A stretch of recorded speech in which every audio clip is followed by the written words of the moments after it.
Hello,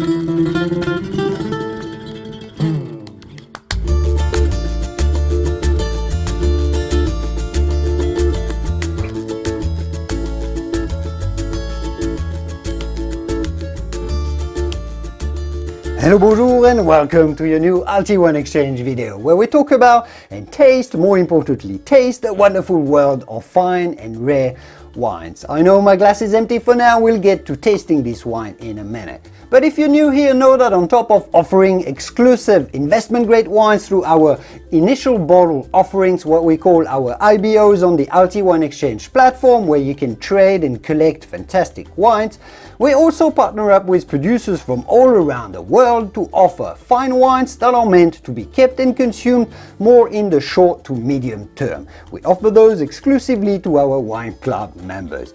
If you want to learn more about our wine club, you can check out the video right here or visit the link down in the video description to find out more and sign up. As the quantity of bottles that we offer are always exclusive wines, the number of bottles is always very limited. Our wine club members are the first to receive the monthly offers for these wines. So make sure to have a look at the link below or that video. Today we're looking at one of the most exclusive wine made by one of the most prominent Spanish producers in one of the most reputable areas for fine wine in Spain, the Ribera del Duero. So let's have a word about this wine before we taste it together.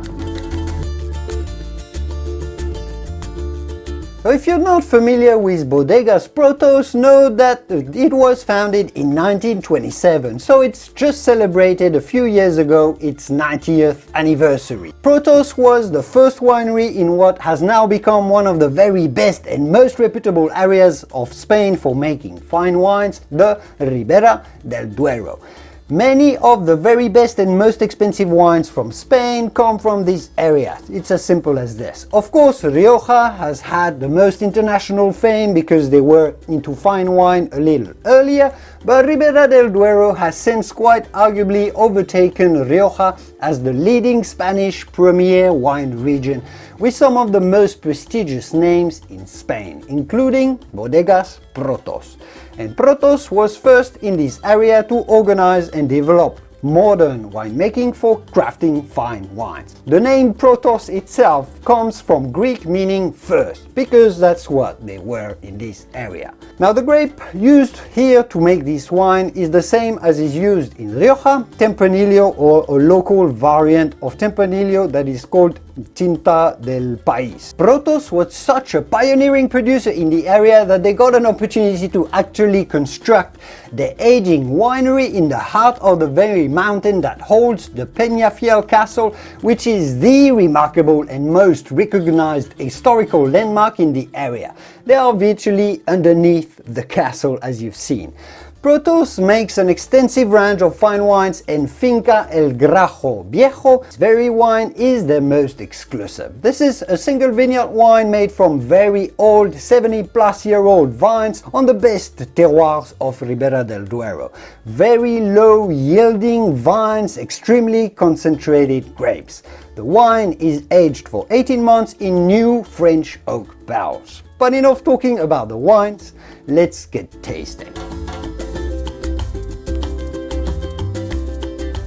So let's see what story this wine has to tell us. First, as we expected, it has a very deep, profound, dense and dark color. You can certainly tell just by looking at this wine that it's very concentrated. It looks as dark as a wine gets, essentially, with this deep red, but it also has this purple hues, which indicates that it hasn't evolved much yet. This still looks like a very young concentrated wine. The aromatic profile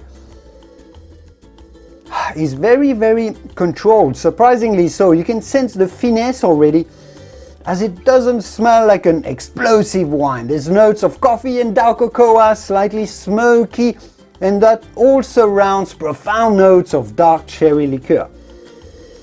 Yeah, cherry liqueur, a bit of blackberry coulis. It's very tempting to smell at. I love the suave and smooth texture of this Finca El Grajo Viejo. Sure, you can taste the density of tannins from those low-yielding old vines. Old vines gives very concentrated wines. So it's packed full of tannins and flavors, but it's all delivered with remarkable elegance. It's got those oaky flavors of toasted hazelnut and a bit of chocolate. It lets out plenty of sweet spices as well. You got this delicious sort of cherry coolie taste that gives a lot of freshness. I'm actually impressed not only by how controlled the delivery of this wine is, or the finesse. It's like an explosive finesse if you wish. It's dense, but it's powerful at the same time, like we expect from a good Ribera del Duero, but it's elegant and smooth. But it's also, on top of that, it's got this remarkable elegance with the freshening and zingy acidity that drives the tasting. And it's got also a mineral salivating feel to the finish. So it's got it all the marks of a great wine, the balance, the finesse, the concentration, and the traits of a wine with a really long aging potential. It's still very young after 5 years, and you can sense it will really start to shine and let its fruity expression bloom in 3 to 5 years, but it will continue developing positively for 10 to 15 years easily, probably more if you want to stock up and age it further. This is a wine to have in your cellar. You can always rely on to impress your guest when you're having a really flavorsome dish, a roast or grilled meats, the rich meat stews for example. Of course, some hard cheeses. Oh, I can imagine having this wine on a cheese platter. Yum, I'm salivating already, must be absolutely heaven. I wish I had a few of these bottles in my own cellar. I might actually get some. That was it for me today in this rather extraordinary Finca El Grajo Viejo by Bodegas Protos in the Ribera del Duero. Link in the description to learn more about the wine and how to get into the club members, become club members and sign up for the wine club. And that was it for me today. I will see you soon in the wonderful world of wine. Cheers!